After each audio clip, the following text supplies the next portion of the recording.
I can only imagine how scared she was. It's the video you were never meant to see. A female soldier inside the Joint Base Lewis McChord alcohol processing room. Scholl, it would appear, is striking her or forcing her head up against the wall, basically assaulting her. Did it surprise you at all to see that no one else reacted in that video? They all kind of just stood there.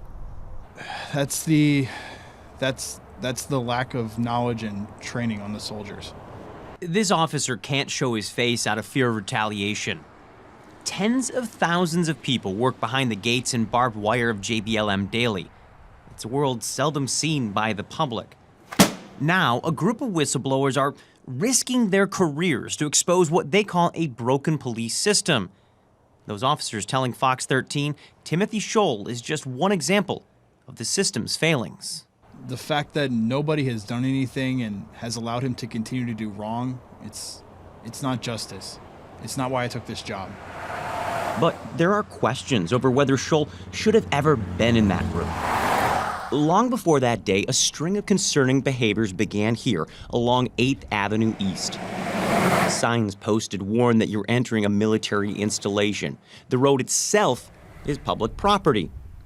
But in late 2020, Scholl didn't seem to understand that, leading him to follow a civilian down that road, eventually illegally detaining her. As a supervisor would later write, his actions were unlawful and stepped outside the scope of his authority, adding that Scholl, quote, lacked the fundamental training and understanding of basic police concepts and safe practices to be successful in his current position.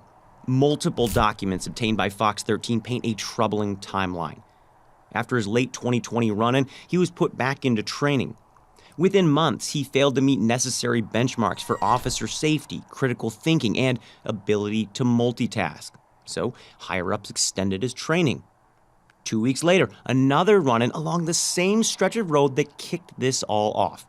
The patrol division chief writing that had his training officer not, quote, been there to stop him, Sergeant Scholl would have made another unlawful trespassing arrest of a citizen stopped on the side of the road. Then, yet another extension after yet another failure to meet training benchmarks. This time, a group voted to terminate his training.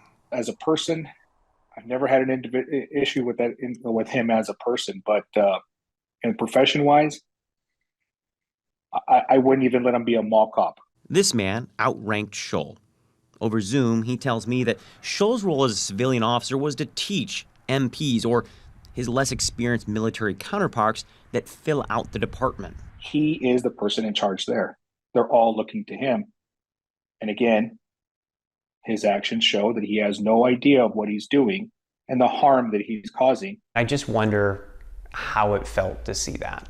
Traumatic. Like, it honestly felt like PTSD because it brought back memories. Fox 13 was able to track down the woman in this video. She was shocked to learn it even existed. Now out of the military, she didn't want to show her face, but agreed to tell her story, saying she was numb in that moment. Being a soldier had been her dream. Training at JBLM should have been a career high. Instead, she admitted that things had already soured, that throughout training, she had to normalize how she was treated. There were other military police officers basically just watching and not saying anything, which led me to believe it was the right thing. So I couldn't do anything but just let it happen. Looking at the video actually broke my heart, seeing that was mishandled like that. When he gets frustrated, he's someone that needs to raise his voice and then get physical, where he starts to try to, now I'm gonna arrest you, now I'm gonna do this, now I'm gonna do that. Recently, Scholl left JBLM, not due to this incident though. As his LinkedIn page indicates, he now works for the Department of Homeland Security. Reached by phone, Scholl tells me he's currently out of state, training at the Federal Law Enforcement Training Center. Soon, he'll be working at federal buildings for the Federal Protective Service. Over the course of 15 minutes, he told me that yes, his past actions have been questionable.